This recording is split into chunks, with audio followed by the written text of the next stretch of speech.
രാജസ്ഥാനിലെ രണ്ട് BJP സർക്കാരുകളെ വിറപ്പിച്ച ഇടമാണ് സിക്കാർ. ഭൈരോൺ സിംഗ് ഷെഖാവത്തിന്റെ സർക്കാരിനെയും വസുന്ധര രാജെ സിന്ധ്യയുടെ സർക്കാരിനെയും. കർഷകരുടെ സമരം എന്താണെന്നും കർഷകരുടെ കരുത്തെന്താണെന്നും ഈ BJP സർക്കാരുകൾക്ക് കാട്ടിക്കൊടുത്തതും സിക്കാറിലെ സഖാക്കളാണ്. കമ്മ്യൂണിസ്റ്റുകാർക്ക് പിണറായിയിലെ പാറപ്പുറം പോലെയാണ് രാജസ്ഥാനിലെ കമ്മ്യൂണിസ്റ്റുകാർക്ക് സിക്കാറും. സിക്കാർ കൃഷിയിടങ്ങളിലെ സമര പോരാട്ടങ്ങളാണ് രാജസ്ഥാനിൽ CPM-ന് ജീവവായു പകർന്നത്.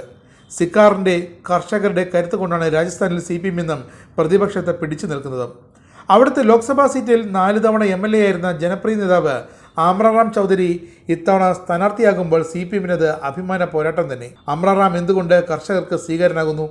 2005-ലും 2017-ലും അമ്രാറാമിൻ്റെ നേതൃത്വത്തിൽ തുടക്കത്തിൽ സിക്കാറിലും പിന്നീട് രാജസ്ഥാനിലാകെയും പടർന്ന സമരങ്ങൾ തന്നെ കാരണം. കൃഷി ആവശ്യത്തിനായുള്ള വൈദ്യുതി നിരക്ക് കൂട്ടിയതാണ് ആദ്യത്തെ സമരത്തിന് കാരണമായത്. ഭൈരോൺ സിംഗ് ഷെഖാവത്തിന്റെ നേതൃത്വത്തിൽ BJP ആയിരുന്നു അന്ന് ഭരണത്തിൽ. സമരം അടിച്ചൊതുക്കാനായിരുന്നു തുടക്കത്തിൽ ശ്രമം. വെടിവയ്പിൽ നിരവധി കർഷകർ കൊല്ലപ്പെട്ടു. ഒടുവിൽ സഹന സമരം വിജയം കണ്ടു. വർദ്ധിപ്പിച്ച നിരക്കും പിൻവലിച്ചു. പിന്നീട് ഒരിക്കലും രാജസ്ഥാനിൽ കൃഷി ആവശ്യത്തിനായുള്ള വൈദ്യുതി വില വർദ്ധിപ്പിച്ചിട്ടേയില്ല. കാർഷിക കടങ്ങൾ എഴുതിത്തള്ളണം എന്ന ആവശ്യമാണ് 2017-ൽ കർഷകർ മുഖ്യമായും ഉയർത്തിയത്. ഒപ്പം താങ്ങുവില അടക്കമുള്ള വിഷയങ്ങളും സമരരംഗത്തുണ്ടായിരുന്നു. സിക്കാറിൽ തുടങ്ങിയ സമരം വൈകാതെ സംസ്ഥാനമൊട്ടാകെ വ്യാപിച്ചു. സെക്രട്ടേറിയറ്റ് വളഞ്ഞ സമരത്തിന് മുന്നിൽ അന്നത്തെ വസുന്ധര സർക്കാർ മുട്ടുമടക്കി.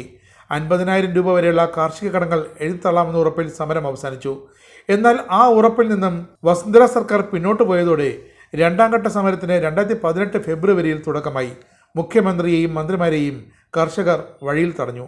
നിയമസഭാ തെരഞ്ഞെടുപ്പിലേക്ക് കടക്കുന്ന ഘട്ടമായതിനാൽ സർക്കാരിന് കടുംപിടുത്തം അവസാനിപ്പിക്കേണ്ടി വന്നു. രാജസ്ഥാനിലെ കർഷകരുടെ വായ്പകൾ എഴുതിത്തള്ളുന്ന സാഹചര്യമുണ്ടായി. ഇതോടെ കർഷകരുടെ അനിഷേധ്യ നേതാവായി അമ്രാറാം മാറി.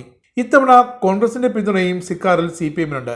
ഭരണം നഷ്ടപ്പെട്ടെങ്കിലും BJP-യുമായി 2.14% വോട്ട് വ്യത്യാസം മാത്രമുള്ള രാജസ്ഥാനിലെ കോൺഗ്രസ് സിക്കാർ മണ്ഡലം CPM-ന് വിട്ടുകൊടുത്തത് പാർട്ടിയുടെ അവിടുത്തെ ജനപിന്തുണയും അടിത്തറയും കണ്ട് മനസ്സിലാക്കിയിട്ടാണ്. അമ്രാറാം ചൗധരി തന്നെയാണ് സിക്കാറിലെ CPM-ന്റെ ഗർജിക്കുന്ന മുഖം. കഴിഞ്ഞ 2 പതിറ്റാണ്ടിനിടെ 2009-ൽ മാത്രമാണ് കോൺഗ്രസ് ദത്താരാംഗഡ് നിയമസഭാ മണ്ഡലത്തിൽ ജയിച്ചത്. അന്ന് BJP-യുടെ അന്തകനായത് 1.61 ലക്ഷം വോട്ട് പിടിച്ച അമ്രാറാമായിരുന്നു.